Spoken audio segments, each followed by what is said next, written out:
Scribd Audio presents The Third Mrs. Galway by Deirdre Sinnott. Read for you by Rebecca Lee. To the fighters for justice, past, present, and future. Part 1.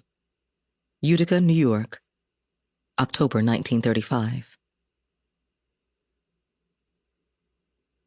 Chapter 1. The stinging October rain found the small opening between Imari's bonnet and the shawl bundled around her neck.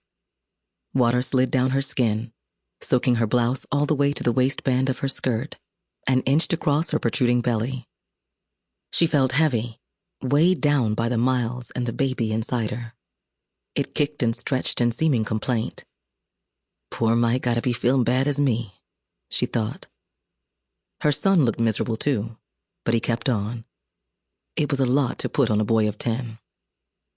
During the night, when she and Joe had started on this last leg of the journey, she figured that they had plenty of time to get from Frankfurt to Utica before the sun came up.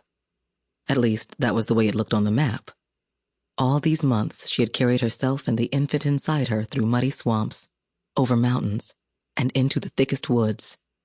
By this point, Joe had grown used to being silent on his feet and watchful. 5 or 6 hours of keeping to the Erie Canal's flat towpath and hiding when they passed mule teams pulling boats. But her legs felt weak and the baby wouldn't settle.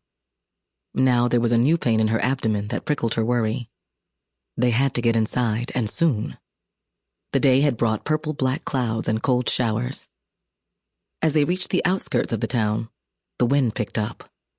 They got off the towpath to look for the wide creek that led to the place they had been seeking.